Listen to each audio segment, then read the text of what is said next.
Good evening! How are you, my early sisters and brothers? That's Shlomo Katz singing his Nigun Nevo.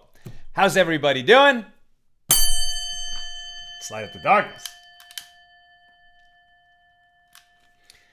Who is with us as we gather to do another outstanding, rich page filled with teachings, both ancient and practical? Stephen in Dover, New Hampshire, Bella in Florida, Sharon in New Jersey, Tom in PA, Yehud in South Carolina, Bill in mid-Missouri, who happened to catch us when he was on Facebook otherwise. John in Maine, Nancy, North Carolina, James in Annapolis, Hannah in New York, Shandora in the Bronx, Chuck says hi, Salanina, Lucy in Minnesota, Nicholas in Portland, Karen in Northern California, Melissa in Great Neck, and Sharon Zahor for Holocaust Memorial Day. There are two Holocaust Memorial Days. Right, there's Yom HaZikaron and Yom HaShoah, which is sort of later in the year. I guess this is the International Holocaust Remembrance Day, declared, by the UN or something? But let us pause and remember the 6 million, including my grandfather. Over there on the YouTube side, Aoife with us from Florida, and Seraphim in California. Welcome, everybody. Today's episode of AT Daily, sponsored by Chaim Klein, a good friend here in the neighborhood, in memory of Moti Kest, who I've mentioned a few times before. We were recently in mourning for Moti. May his neshama have a great aliyah, a great elevation in the world of souls, and may our learning today accrue to his merit. And Chaim, may you and all your loved ones be showered in blessings. We say amen. And thank you for enabling us to share more Torah with more people around the world. We are on Daf Tes Zion, right? Yeah, Tes Zion. Tes Vav, page 15. This is page 15 here in Tractate Moed Katan, the 12th volume of the Talmud. These are generally the laws of Chol HaMoed, the intermediate days of the festival. But as we've seen, there's a connection between these laws and the laws of mourning, the mourning period. Today we're going to get deeper into the mourning laws and also look at their connection to the laws of the Mitsura, the one suffering from tzara'as, and the one who is ostracized from the community. We pick it up at the bottom of page 14 on the B side, right at the bottom. I will mention, before we go on, Nina and I are doing something a little different than we've done before. We've always had an assistant working with us, a part-time assistant at Accidental Talmudist. Right now we're looking for a new assistant. Our last one retired a little time ago. And whereas before it has always been a local assistant, doing what we need done here in the office. Something that we've learned during COVID is that, just about all of the duties of our assistant are digital duties that lend themselves to remote work. So we currently have a want ad, a job offered ad on Indeed. But if this is something that interests you, the job is about 10 to 15 hours a week and requires you have to have a Mac. Okay, you must have a Mac computer. That's a must. And then familiarity with Google Docs, Google Sheets, Microsoft Word, and Excel, MailChimp, Zoom, Canva. But generally just somebody who learns well and quickly, is upbeat, and above all, reliable. Somebody who says they're going to do something and does it. So if that interests you, send us your resume, and you can send it. Use the contact form on our website at accidentaltalmudist.org. Send us an email that you're interested. Then we'll email you back, and then you can send us the resume. All right. we're not going to necessarily give preference to somebody who's already in the community. We're only going to pick the best candidate for the job. So we'll say that right at the outset. Okay. We pick it up at the bottom of 14b. The source for the law that it is prohibited for a mourner to receive a haircut, right? The mourner during that 7 days of mourning, and especially the intense day of mourning, the first day, for an immediate relative, right, may not get a haircut. And this law is derived from the fact that the merciful one states to the sons of Aaron, let not the hair of your heads go loose. That's Leviticus 10:6. And it was prohibited for them to let their hair grow long during their period of mourning over the death of their brothers, Nadav and Avihu. By inference, it is teaching that for everyone else, i.e. for non-priests, right, not people who are not the descendants of Aaron, it is prohibited for us to cut our hair during the period of mourning. 15a at the top.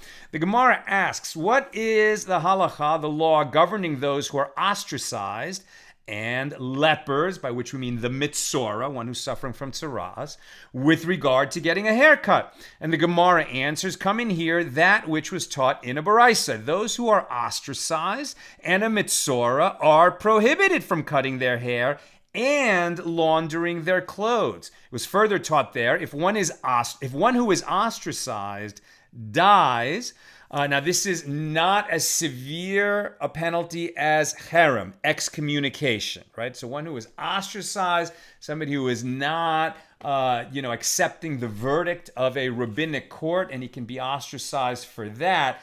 Herem is that full excommunication, like what happened to Spinoza in Amsterdam, where the whole community turns its back on that person, won't talk to him, won't do business with him, etc. Excommunication is not as serious as that, but it's still quite a serious penalty from a rabbinic court. So, if one who is ostracized dies, the court places stones on his coffin. Now, there is a tradition that when you visit a loved one in a cemetery, you put a little stone on the, on the marker, on the gravestone.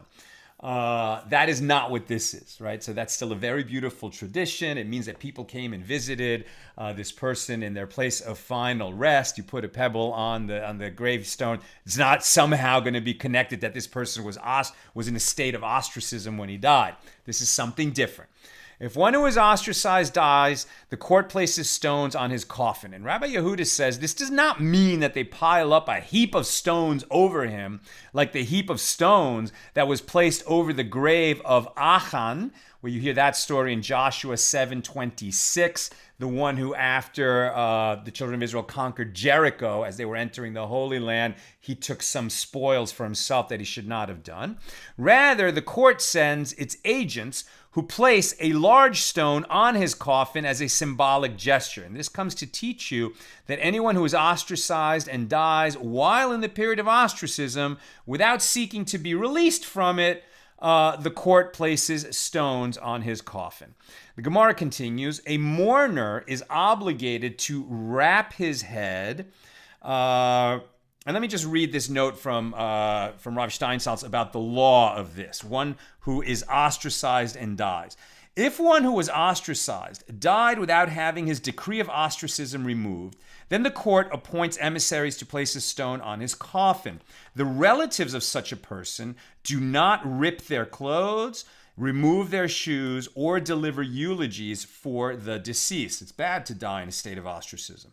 This applies to those who are ostracized for committing sins. However, one who is ostracized as a penalty for not meeting his financial obligations is treated with the honor due to any other person who passed away. And the reason for this is because one becomes exempt from such a penalty once he passes away. Where am I? The Gemara continues. A mourner is obligated to wrap his head as a sign of mourning, covering his head and face. And this is derived from the fact that the merciful one said to the prophet Ezekiel while he is in mourning. You read about this in Ezekiel 24. At the same time that he was hearing these, terrible messages from God to deliver to the people, that they've been whoring after the gods of others and they have lost the right, to occupy the Holy Land and to have the temple in their midst. And soon after, right, Nebuchadnezzar comes with the Babylonian army, destroys the first temple, and kills many, many people, and they are taken into the Babylonian exile. Also, while all of that was going on, Ezekiel lost his own wife. And when that happened to Ezekiel, God said to him, "And cover not your upper lip." God commands Ezekiel not to display outward signs of mourning, which proves by inference that everyone else is obligated to wrap their heads in this manner. What is the law today about a mourner wrapping his head? We don't do that, right? You've never seen a mourner wrapping his head. A mourner is required to wrap his head in such a way that the end of a scarf or shawl covers his mouth and nose. According to the Rima, it is not customary to carry out this practice today because shawls are not ordinarily worn and one should not be stringent in this regard. So that custom has gone away, even though it was a halakha in ancient times. Now the Gemara asks, what is the law governing a person who is ostracized with regard to the wrapping of the head? And Rav Yosef said, come in here, that which was taught in a baraisa about those who were fasting for rain and whose prayers were not answered. And they wrap themselves and sit as those who are ostracized and as mourners until they are shown mercy from heaven. Right? So when we were in that more exalted state as a nation, and whether the rain came or not was tied to our behavior. And if the rain was withheld, it was that we had been sinning and we need to atone. And, we talked a lot about this in Tractate Tainus. And so we would sit and fast. If that fast doesn't lead to the rain coming, it's like God is still unhappy with us. And in a sense, it's like God has ostracized us. It's a decree of the heavenly court of ostracism as distinguished from a decree of an earthly rabbinic court of ostracism, right? But here we're learning that, so we're trying to figure out one who is ostracized, does he wrap his head in the style of a mourner, right? And it said, and they wrap themselves and sit as those who are ostracized and as mourners until they are shown mercy from heaven. And this implies that those who are ostracized must wrap their heads like mourners. But Abaye disagrees with this, and he says, Abaye said to him, perhaps one who is ostracized by heaven is different, as that is more serious than being ostracized by an earthly court. So remember that Abaye said that one who is ostracized by a heavenly court has received a more serious verdict than one who is ostracized by an earthly court. Remember that. The Gemara continues and asks, what is the law in the case of a Mitsura with regard to the wrapping of the head? Come in here a proof based on the verse, and he shall cover his upper lip, from which it may be learned by inference that he is obligated to wrap his head. And the Gemara concludes, indeed, learn from here that this is the case. The Mitsura acts like a mourner or one who is ostracized. And the Gemara moves on to another law. A mourner is prohibited from donning tefillin. And this is derived from the fact that the Merciful One says to Ezekiel, after the death of his wife, while he is in mourning, bind your headwear, pe'er, upon yourself. And the word pe'er alludes to the tefillin, since it's headwear. And Ezekiel was unique that he was commanded to put on his tefillin while in mourning, which proves by inference that everyone else is prohibited from doing so. Recall that tefillin these days, men are obligated to do it every day. That's not Shabbos or a festival, but we do it in the morning during prayers, and then we take the tefillin off. In the ancient world, they wore the tefillin all hours of daylight. A mourner would not, but Ezekiel had to because of his, exalted state as a prophet. And the Gemara asks, what is the law concerning one who is ostracized with regard to tefillin? The dilemma shall stand, teiku, or taiku, right? That's a word that was going to come up a few times today, and we've seen it before. It means this was debated, they didn't come up with an answer, the dilemma was left unresolved, taiku. I just want to get get something here.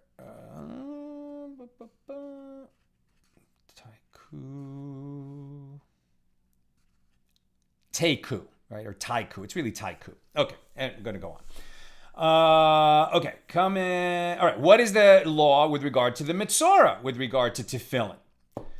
And we come here a proof from the following baraisa. The verse states, and the metzora, and as explained earlier about the laws of the metzora, when it said, and the metzora, that this comes to include the high priest in the laws of the metzora. The high priest, because shows tzuras, he was engaging in lashon hara or something else, and he has tzuras, he still can't. He's involved in all the laws of the Mitsura with some nuanced exceptions. But the verse states there, his garments shall be perunim, meaning that they shall be torn. And the verse states, and his head shall be perua. And this peria means only growing the hair long, and this is the statement of Rabbi Eliezer. Rabbi Kiva says, the meaning of these terms is derived through a verbal analogy. The verse states, a form of the verb being, like is, with regard to one's head in the verse, his head shall be, teaching that a metzora must perform a certain action with his head. And the verse states a form of the verb being with regard to the metzora's garment. In the verse, his garment shall be. So just as the term being, the verb, to be, is stated with regard to his garment and then is referring to an object external to his body, so too, when the term is used with regard to his head, it is referring to an object that's external to his head. And what is that? What is worn on the head that is not a part of the head? It's the tefillin. Is it not the tefillin? So therefore, you would say that the metzora doesn't wear tefillin. Rav Papa said, no, there is no proof from there, as the verse may be referring to a cap or a scarf, that the metzora shouldn't wear a cap or a scarf. How do we know that he shouldn't wear tefillin? We leave it at that. The Gemara continues, a mourner is prohibited from greeting others or being greeted. Now, this was good for me to learn tonight because I was well aware, in fact, it's a story point in a script that we're developing now to turn into a movie, that at a Jewish funeral, we don't greet the mourner, right? When you go to a shiva house, you don't say hello to the mourner. You sit next to them, you give them a hug, and you don't talk actually until they talk. But you don't say hello. That's part of the law of mourning, that you don't say hello. You don't greet a mourner. But what I didn't realize is, and the mourner doesn't greet the visitors either. You can talk, but you don't exchange greetings. So where am I? A mourner is prohibited from greeting others or being greeted. And this is derived from the fact that the Merciful One says to Ezekiel, when his wife died, sigh in silence. Sometimes it's translated as moan softly, but here translated sigh in silence, implying that aside from what was absolutely essential, he was prohibited from speaking.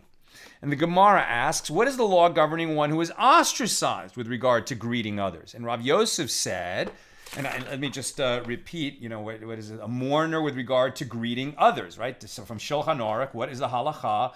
A mourner may not greet others or be greeted. So it's the same, both ways. Right, so we did that. So what is the law governing one who is ostracized with regard to greeting others? And Rav Yosef said, come and hear a proof from a baraisa dealing with those who were fasting for rain and whose prayers were not answered. These people were prohibited from greeting one another as people who had been reprimanded by the omnipresent. And this indicates that those who are ostracized must not greet each other, just as mourners may not greet each other. Abaye said to him, perhaps one who is ostracized by heaven is different, as that is more serious than being ostracized by an earthly court. Again, Abaye says that one who is, in a sense, ostracized by the heavenly court, these people who are fasting during a drought and their prayers are not being heard, that is a more serious verdict than being decreed a person who is ostracized by an earthly court. Second time Abaye said that.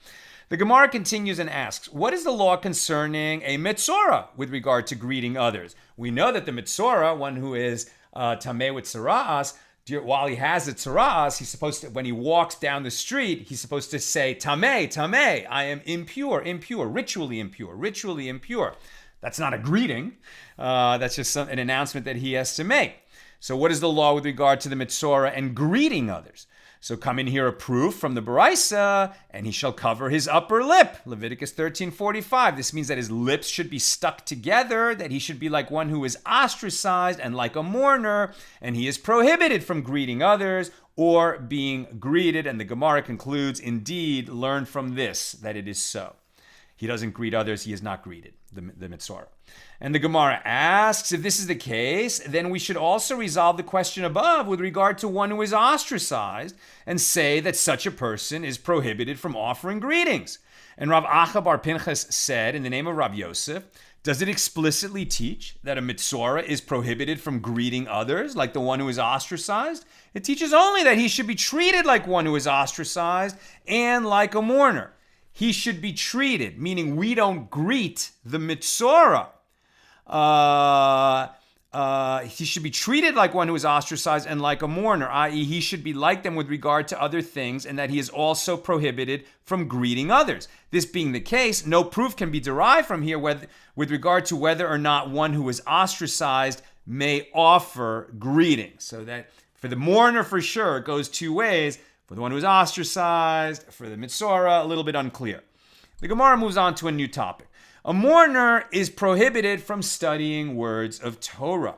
This prohibition is derived from the fact that the Merciful One says to Ezekiel, sigh in silence.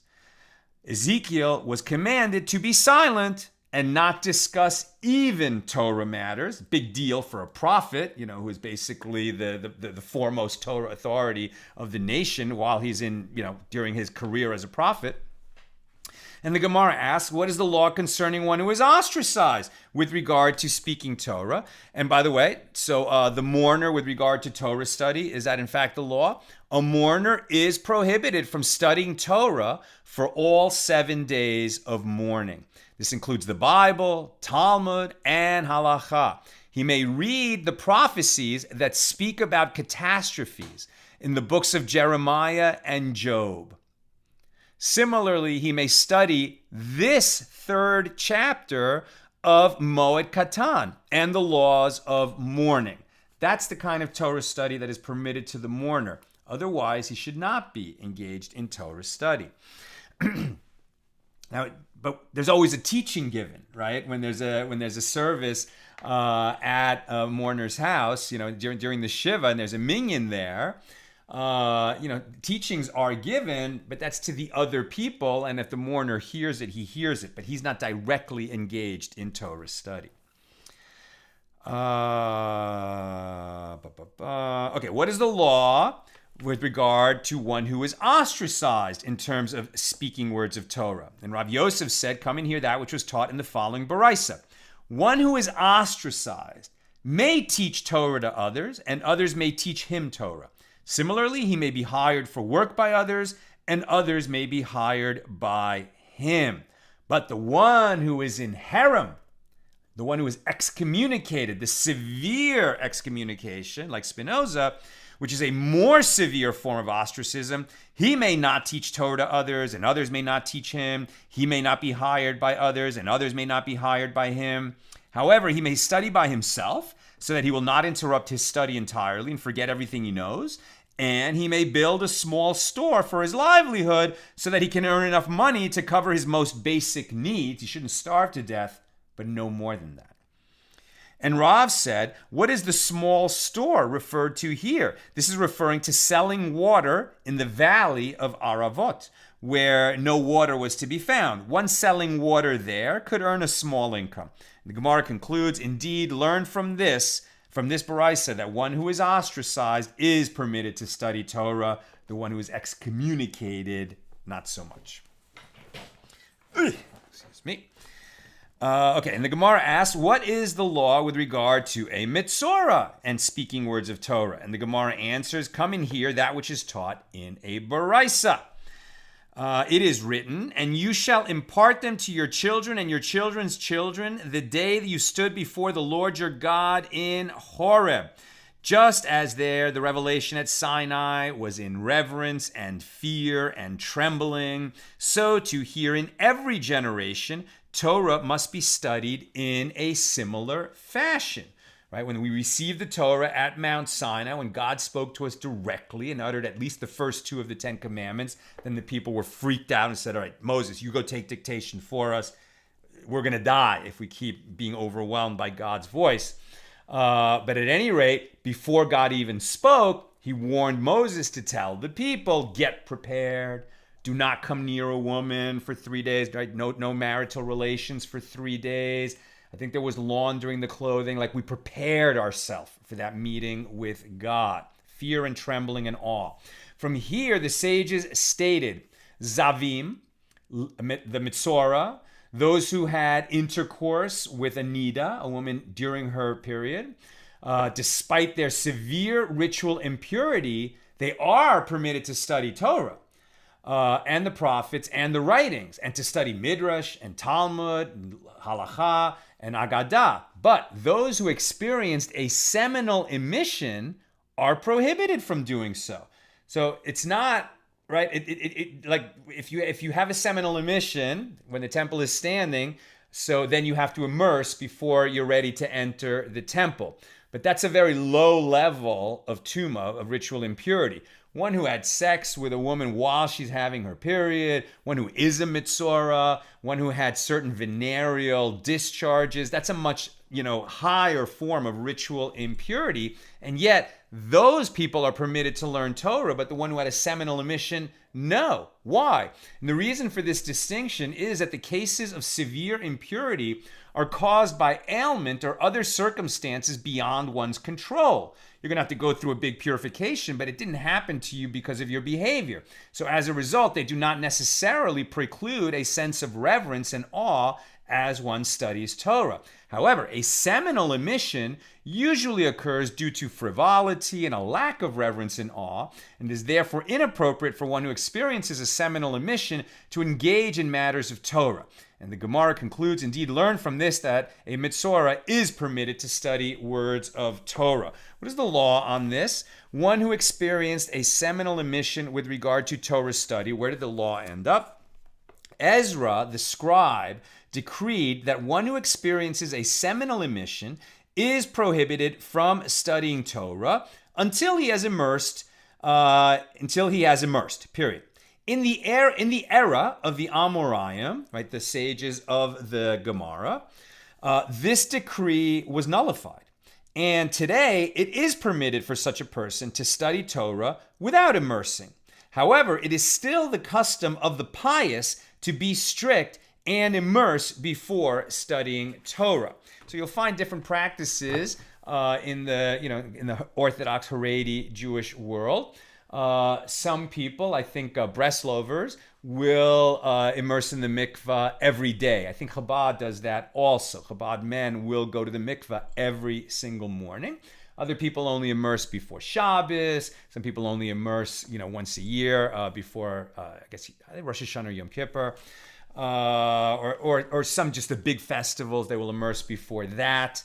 Remember that when men immerse, they don't say a blessing. They don't say a bracha because they're not fulfilling a commandment.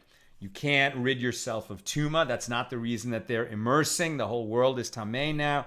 So when men immerse, it's as a sign of piety, unless it's a non-Jewish man who's converting to Judaism. When he converts, he says a blessing because there he's fulfilling a commandment. When women immerse in the mikvah, after counting the 7 days, after their monthly cycle ends, they say a blessing, they say a bracha because they are fulfilling a commandment at that time. Okay, the Gemara proceeds to discuss another issue. A mourner is prohibited from laundering his clothes. How do we know? As it is written, and Joab sent to Tekoa and fetched from there a wise woman and said to her, I pray you, feign yourself to be a mourner and put on now mourning apparel and do not anoint yourself with oil, but be as a woman that had a long time mourned for the dead.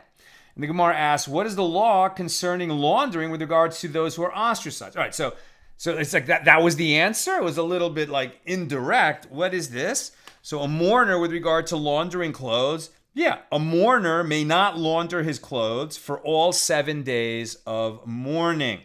a mourner with regard to tearing his clothes upon hearing that one of his close family members has passed away. One is required to tear his clothes. Even, if some time has passed between when the person died and when you heard about it, when you hear about it, you tear your clothes as for a close relative. Okay, so the Gemara asks, what is the law concerning laundering clothes with regard to those who are ostracized? And for the Mitsura, come in here, that which is taught in a Baraisa. Those who are ostracized and the Mitsura are prohibited from cutting their hair or laundering their clothes. And the Gemara concludes, indeed, learn from here that they are prohibited from laundering their clothes. And the Gemara continues, a mourner is obligated to tear his clothing. And this is derived from the fact that the Merciful One said to the sons of Aaron, neither tear your clothes nor etc., which proves by inference that everyone else, everyone who's not a descendant of Aaron, everyone who's not a priest, does tear their clothes when they have a close relative die. And the Gemara asks, what is the law of tearing clothing with regard to one who's ostracized? No answer is found. Teku. We leave that unresolved. The Gemara continues, what is the law concerning the Mitsura with regard to tearing the clothes? And come in here that which is taught in the following Baraisa. The verse states, his garments shall be torn. Leviticus 13:45, meaning that they shall be torn. And the Gemara concludes, indeed, learn from here that it is the case. The Mitsura tears his clothes. The one who's ostracized, we don't know. The mourner tears his clothes. And the Gemara moves on to a different issue. A mourner is obligated to overturn his bed so that he sleeps on the underside of it, as Bar Kapara taught, that God stated, taught in a Baraisa, that God stated, I have placed the likeness of my image within humans, as they were created in my image. And owing to their sins, I have overturned it, as when this person died, the divine image in him was removed. Therefore, you must also overturn your beds on account of this. The Gemara asks, what is the law governing one who was ostracized, or the Mitsura, with regard to overturning the bed? Teku, that's left unresolved. Overturning the bed. Are you familiar with people who are in Shiva and they turn their bed upside down? What is the law today? A mourner is required to overturn his bed. However, for many generations, this has no longer been the custom. And the reason is either because Gentiles will view this as a practice of witchcraft, or because this act is not noticeable with contemporary beds. The Tur citing the Rosh. Some say that a mourner is required to sleep on the floor. The custom today is not to be stringent with regard to this law. So mourners don't overturn their bed or sleep on the floor. The Gemara goes to the next topic. A mourner is prohibited from performing work, as it is written, Amos 8:10, and I will turn your festivals into mourning. Right? This was a very negative, dire prophecy. And you might think it was just a metaphor, like I will turn your festivals into mourning, right? When I strike you with the enemy and Jerusalem will be destroyed, the temple will be destroyed, etc. Your festivals will be turned into mourning. We can actually learn a law from that. The Gemara infers, just as a festival is a time when it is prohibited to work, so too a mourner is prohibited from performing work. Working while mourning, what is the halacha? A mourner is prohibited from working all 7 days of the mourning period. Do we have an issue if he's facing a significant financial loss, if he doesn't do some kind of work? I think we had that exception already, but it better be really significant, and definitely, the way to approach it is you don't work during the Shiva. Okay.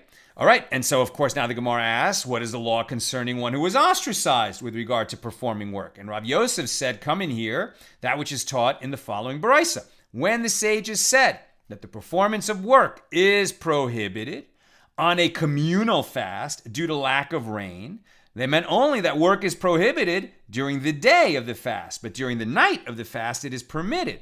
And you find a similar law with regard to a person who was ostracized and with regard to a mourner. What, is it not with regard to all the prohibitions stated that the Baraisa says that they apply to one who was ostracized as well, including the prohibition to engage in work? The Gemara rejects this argument. No, This is referring to the rest of the prohibitions, not to work. We can't extend the law that the mourner, it doesn't work, to the one who is ostracized. So the Gemara tries a different proof. Come and hear that which was taught in the following Baraisa. One who is ostracized may teach Torah to others, and others may teach him Torah. Similarly, he may be hired for work by others, and others may be hired by him. So the Gemara concludes, learn from here that it is permitted for one who is ostracized to engage in work. The Gemara asks, well, what is the law concerning the Mitsura with regard to the performance of work? And an answer is not found. Teku, we leave it unresolved. We're on the B side of 15, by the way. The Gemara discusses a different prohibition. All right, a mourner is prohibited from bathing, as it is written, 2 Samuel 14:2. And do not anoint yourself with oil, but be as a woman that had for a long time mourned for the dead. And bathing is included in the category of anointing, as both activities have a similar goal, i.e. cleanliness. And the Gemara asks, so what is, do we have that? No, we're going to just continue. Okay. And the Gemara asks, what is the law concerning one who is ostracized with regard to bathing? And Rabbi Yosef said, come and hear that which was taught in the following Baraisa, when the sages said that bathing is prohibited on a communal fast day because there's a drought.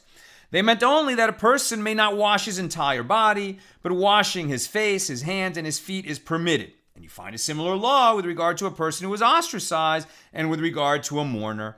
What is it not with regard to all the prohibitions stated in the Baraisa, including the prohibition against bathing, that they apply also to one who is ostracized? But the Gemara rejects this argument. No, this is referring to the rest of the prohibitions, but not to bathing. And the Gemara asks, what is the law concerning a metzora with regard to bathing? No answer was found. Teku, it was left unresolved. The Gemara moves to the next topic. A mourner is prohibited from wearing shoes. Since the Merciful One says to Ezekiel with regard to how his mourning rites should differ from everybody else, and put your shoes upon your feet, which shows by inference that everyone else, when they're in mourning, they are prohibited to wear shoes. Ezekiel was forced to wear shoes because he's a prophet, busy prophesying, even though he lost his wife. What is the law? A mourner may not wear shoes for all 7 days of the mourning period. That requires a little bit further examination. If you're in Shiva, talk to your rabbi, because I've been at Shivas recently. I guess maybe the people were in socks. But we also had, because of COVID, that the meeting was outdoors, and I don't think they were wearing socks outdoors. So it may be that like sneakers or slippers are okay, but not leather shoes, like on Yom Kippur. But that requires further inquiry. The Gemara asks, what is the law concerning one who is ostracized with regard to wearing shoes? And Rabbi Yosef said, come and hear that which was taught in the following Baraisa, when the sages said that wearing shoes is prohibited on a communal fast. They meant only that one may not wear shoes when he is walking about in the city. But if he set out to travel on the road, wearing shoes is permitted. How so? When he sets out on the road, he may put on his shoes. But as soon as he enters the city, once again, he must take off his shoes and continue barefoot. And you find a similar law with regard to a person who is ostracized and with regard to a mourner. What is it not with regard to all the prohibitions stated in the Baraisa, including the prohibitions against wearing shoes, that they apply also to one who is ostracized? And the Gemara rejects this argument. No, this is referring to the rest of the prohibitions, but not to wearing shoes. So we haven't answered the question. One who is ostracized, must he take off his shoes like a mourner? And what is the law with regard to a metzora and wearing shoes? Teku, left unresolved. So the Gemara considers another issue. A mourner is prohibited from engaging in sexual relations, as it is written, and David, King David, comforted Bathsheba, his wife, and went into her and lay with her. 2 Samuel 12:24. This was after their son had died. And this proves by inference that initially, during the period of mourning, sexual relations were forbidden. And the Gemara asks, what is the halacha concerning one who is ostracized? And so before we leave it, a mourner and sexual relations. A mourner may not engage in sexual relations for all 7 days of the mourning period. So what is the law concerning one who is ostracized regarding sexual relations? Rav Yosef said, come and hear that which is taught in a baraisa all those years at the Jewish people. So he's not going to bring now the restrictions on those who are fasting because of a drought. He's going to go to a different place finally. Rav Yosef said, come and hear that which is taught in a baraisa all those years that the people were in the wilderness. They were ostracized. Right? God was unhappy with the people because of the sin of the spies, and so they had to wander in the desert for 40 years. So they were considered ostracized, and yet they engaged in sexual relations as they had children born to them during that period. So it follows that it is permitted for one who is ostracized to engage in sexual relations. Abaye said to Rav Yosef, his teacher, perhaps one who is ostracized by heaven is different, as that is less serious than being ostracized by an earthly court. Didn't Abaye say, and we took careful note of it twice, that being ostracized by the heavenly court is more severe than being ostracized by an earthly court? And now he's saying it's less severe. The Gemara asks in astonishment, less serious? But didn't you, Abaye, say elsewhere that a decree of ostracism imposed by heaven is more serious than one issued by an earthly court? And for this reason, Abaye rejected several proofs of Rav Yosef from the previously cited Baraisa.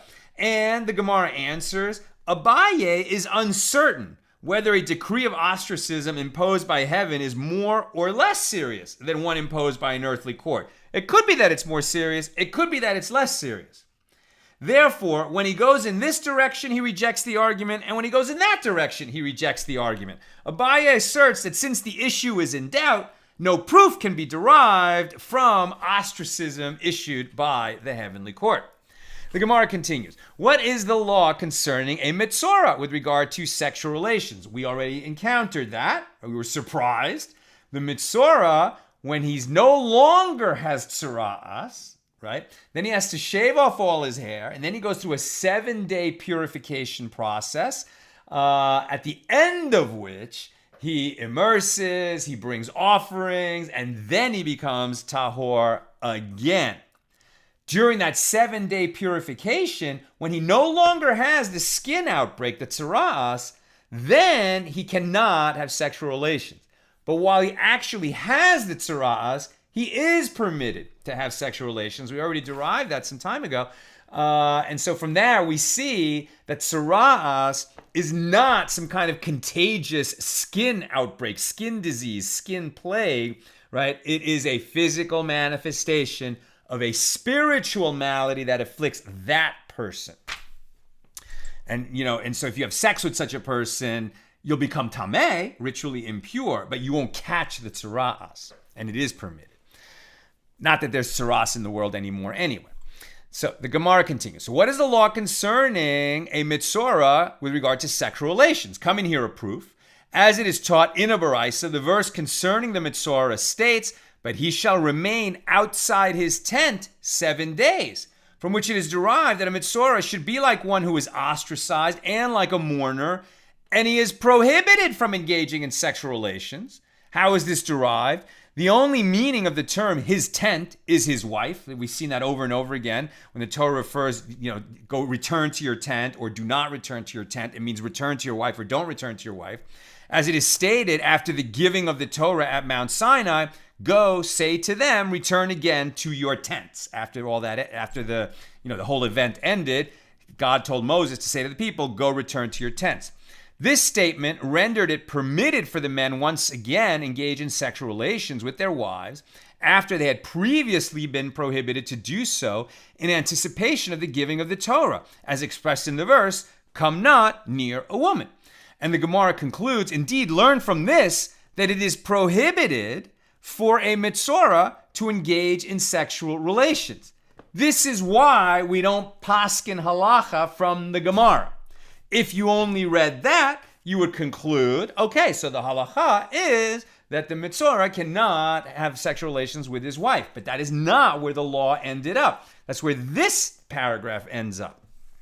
The Gemara asks, if this is the case, then can we also resolve the question raised above with regard to one who is ostracized by saying that it is prohibited for such a person to engage in sexual relations? And Rav Huna, the son of Rav Pinchas, said in the name of Rav Yosef, it is taught that a metzora is prohibited from engaging in sexual relations is it taught that a metzora is prohibited from engaging in sexual relations like one who is ostracized? It states only that he should be treated like one who is ostracized and like a mourner, i.e., he should be like them with regard to other things, and in addition, he is prohibited from engaging in sexual relations. Therefore, no proof can be derived from there. He should be like them with regard to other things, and in addition, he is prohibited from engaging in sexual relations. Therefore, no proof can be derived from there with regard to one who is ostracized that he too is prohibited from engaging in sexual relations. So it was not resolved. You have to be very careful, very precise with the logic and recognize, right, that the Gemara came to a different conclusion elsewhere in a different tractate or in a different chapter. And so that's why you have to check what is the law, not just what you see in front of you. The Gemara continues, a mourner may not send his offerings to the temple when the temple is standing.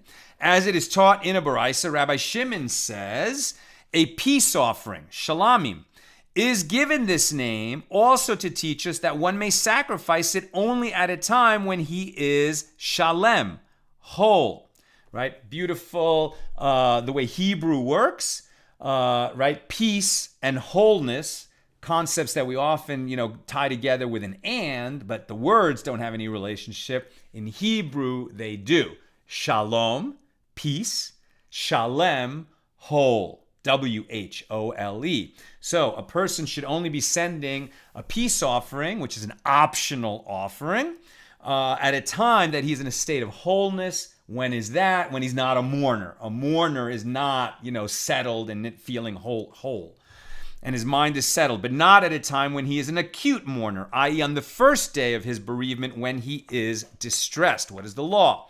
The halacha, a mourner may not send offerings for all 7 days of the mourning period, right? The paragraph we just read said just the first day, but it's all 7 days. Similarly, a metzora may not send offerings because as long as he is unfit to enter the camp, he is also unfit to sacrifice an offering. This is the case even if he sends it with a messenger. It is unclear whether or not one who has been ostracized may send an offering. Therefore, if an offering is sacrificed on his behalf, it is accepted. But because of doubt, maybe he shouldn't send it in the first place.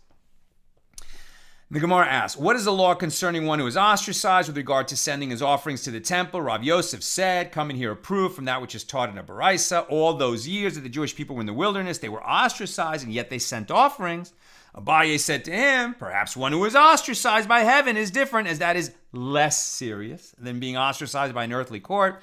The Gemara counters in astonishment, less serious, but you said elsewhere it's more serious. Same explanation. Abaye was uncertain whether ostracism by the heavenly court is more or less serious than ostracism by the earthly court. So in cases of doubt, he was stringent. The Gemara asks, what is the law with regard to a Mitsura sending his offerings to the temple? And the Gemara answers, come and hear a proof, as it is taught in Baraisa with regard to a priest who became ritually impure, tameh, and after he is purified, they shall count for him 7 days. Ezekiel 44:26, and the verse should be understood as follows: after he is purified, after he has separated from his deceased relative, they shall count for him 7 days. These are the 7 days of his counting before he may purify himself. And on the day that he goes into the sanctuary, into the inner court to minister in the sanctuary, he shall sacrifice his sin offering, says the Lord God. This is the meal offering of 1/10 of an ephah of flour, which every priest would bring on the day he began serving in the temple. But as long as he is ritually impure, whether because he had come into contact with a corpse or due to the fact that he was a Mitsura, he may not send his offerings to the temple. This is the statement of Rabbi Yehuda. I'm almost done, so any questions, get them in. And Rabbi Shimon says, the verse states, and on the day that he goes into the sanctuary, into the inner court to minister in the sanctuary, he shall sacrifice his sin offering. And this teaches that when he is fit to enter the sanctuary, he is fit to sacrifice an offering. But when he is not fit to go into the sanctuary, i.e., when he is ritually impure, tameh, he is not fit to sacrifice an offering. This implies that a Mitsura may not send his offerings to the temple to be sacrificed on the altar, as he himself is not fit to enter the temple. And that is where we conclude today. Okay, let's see if we have questions or comments on Daf Tes Vav, page 15 here in Tractate Moed Katan. Tom, if a person dies in a state of ostracism for not fulfilling financial obligations, are his heirs responsible for them? Is it only the ostracism that ends with the death, or both the ostracism and the obligations?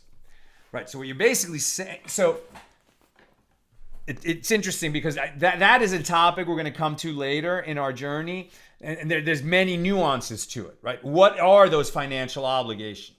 Was this a court-imposed fine? Is it that, there was a contract, and there was a dispute over a contract, the court issued a ruling, says, no, you owe that guy, you need to pay. He doesn't pay, so now he is violating the decree of the court, so they ostracize him. Then he dies. So he's going to get a regular funeral, because this is not like somebody who died in a state of excommunication, in a state of ostracism because of his sins. Does the debt, right, that was adjudicated, pass to the heir so that the estate has to pay on the debt? I think probably yes. I'm not sure. We will certainly be studying that later in our journey. Sharon, I have been to Shiva Minyanim, where the rabbi would give a teaching in the merit of the departed. Should the mourners leave the room? I think not.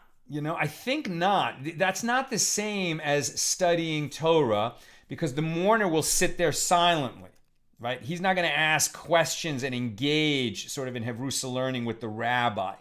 The fact that a teaching was given at that minyan doesn't mean that the mourner is engaging in Torah learning. But what we see that often what is taught there, are laws related to mourning. And we see, like the catastrophic passages from Jeremiah and Job, very appropriate. This chapter 3 from Moed Katan, the laws of mourning. I don't think that the mourner has to leave the room. But this is the kind of thing that a rabbi would know off the top of his head, but I don't. Okay, so it certainly can be Googled, but I've certainly been where rabbis are giving a teaching and the mourner doesn't leave the room, so I think it's okay. Ifa, when my father died, I threw myself into Torah study for solace. I did not realize that it was forbidden. Yeah, so don't worry about it, Ifa. You didn't know, and your intent was in the right place, and don't worry about it. Right? But now, now that we've heard it, so it's also another reason for that. It wasn't stated here, but it seems to me it's the same reason that we don't engage in Torah study on Tisha B'Av. Right? We read Lamentations, but we don't otherwise get involved in Torah study. And the reason is that Torah study gives joy. Right? It's like it's not only our biggest obligation, it should be a great source of joy. And because of that, it might, it's not appropriate for the mourner to be engaging in Torah study per se, just for that 7 days, right? It's not for the whole, for that first month until the Shloshim, nor during the 11 months when we're saying Kaddish. It's just that week, and there we had it. And finally, Lynn, I'm in Shiva right now, listening to the laws of mourning. There you go. And may you be comforted, Lynn. May you be comforted. That's it. That's what I've got for us today. With God's help, we'll be together again tomorrow, a regular Friday time, noon Pacific, for page 16. Have a great night. And man, it's almost Shabbos. Thank God.